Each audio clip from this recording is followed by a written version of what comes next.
Hey there. Hi.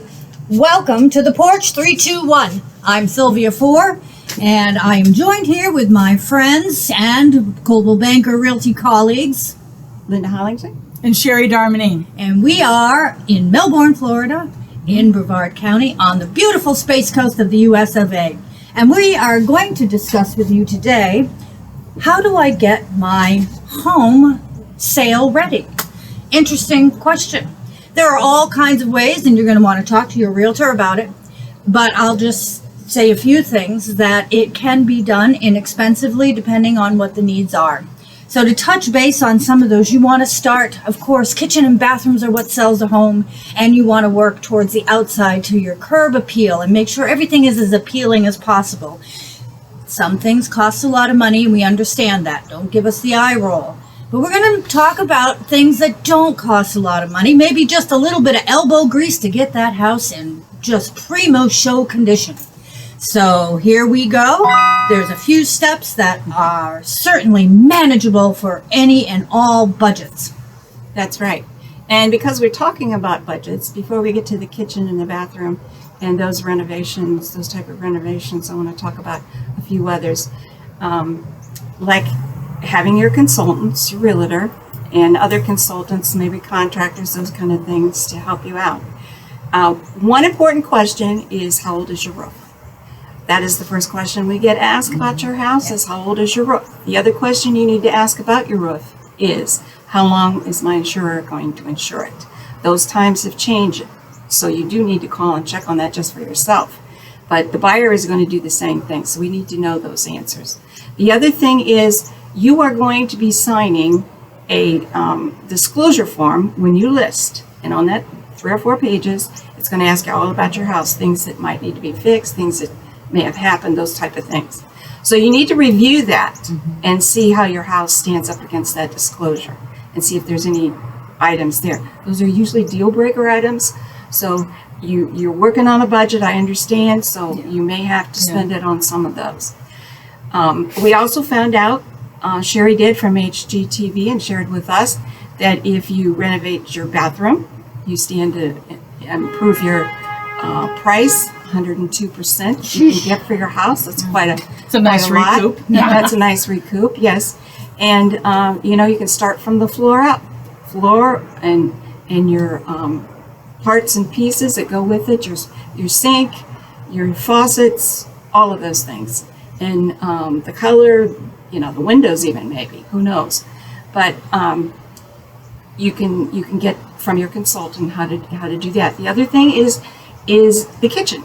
That's a big one too, and you stand to recoup 98% according to HGTV. So take a look at your kitchen. How did the cupboards look?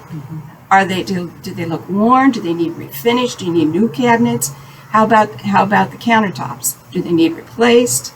What do they need? And all of your appliances there, your floor sometimes gets water worn and things like that. So take a good look at everything and see what needs to be done there. Another thing is your lighting. It's important in your kitchen and in your bathroom, in every room in the house. In Florida, we have no excuses. All we have to do is open up the windows. The sun does the rest for us. But we have to get the coverings off the windows. If it needs a little extra light, make sure you have some LED lights in there. I would replace them all with LED. It'll make your place really shine, and it's not that costly. And lastly, take a breath here. We know that you decorated your home and you have things in your home that make it your home, and it's lovely. But it does not work for the marketplace. You need to provide that buyer that comes through the door with a bare canvas so that they can bring their things, they can see where their things will go, and those type of things. With all your things there, they can't do that. You have to clear them out, pack them up, and store them somewhere. Just think of it as early packing. You're moving anyway, you're getting some of the packing done early, and you're making the house look really great for showing. Now, I know what you're thinking. In a couple of minutes here, you just got really loaded up with a whole lot of stuff. But I want to tell you just one thing real quick. Coldwell Banker has a program called Revitalize. It helps with consultants, managing, and the funding. So we're going to talk about it further in one of our segments here a little bit.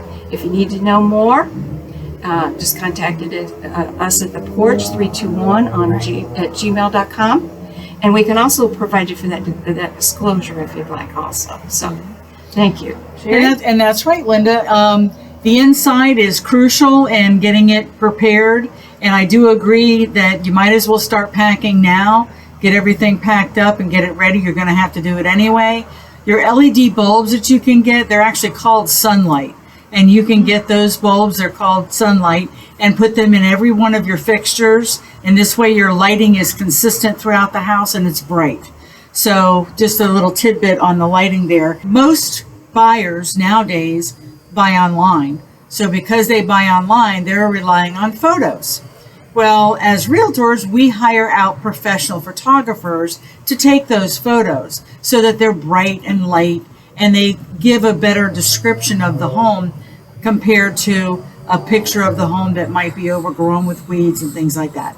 So in addition to that, with the use of a professional photographer, we also are relying on you to do certain things like weeding the front beds.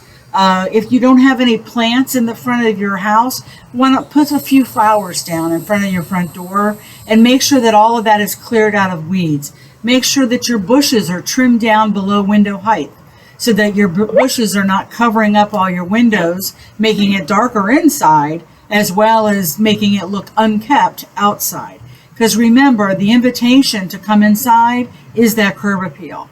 Maybe take a look at possibly painting the outside. But the big thing is your lawn maintenance and your ornamentals. You have ornamentals out there, just like your home inside, you need to pack those mementos up from the outside. Making sure that when the person drives by, they drive by and they say, gee, that's a nice looking house. Maybe I should make an appointment to go inside, and that's going to get them attracted to come in. I know a lot of buyers who look at pictures online and the first thing they look at is that outside photo. If they like the outside photo, they'll continue to click through. But if they don't like that outside photo, they're usually stopping there. So prepare your invitation and make sure that your home looks inviting from the outside. And again, we have a lot of those, we have that revitalized program that can really help you in getting your home ready to be saleable. Sylvia, what do you have I think to add? that's what we should do, an episode on the Revitalize that Coldwell Banker offers. I think so. Let's just kind of recap what we discussed. Roll up your sleeves, get the place clean. That's priority number one. There may be other expenses that you may either have to do, depending on what the market tells you, insurance and what buyers are able to buy, as far as roof goes, and other things. But the basics, cleaning outside, just keep things. The gutters need to be cleaned, the windows, put your garbage cans around the side of the house. So make it as friendly and the least amount of distractions as possible for them to say, I can see myself, my kids, I can see myself here. So contact us on Facebook. Where else? YouTube. Like us. By Gmail. You can contact us through Gmail. Please do like us on YouTube and subscribe. Yep. Hit that subscribe button. See us next week when we come back to the porch. 3, 2, 1. All right. Thanks, everybody. Thank you. Bye.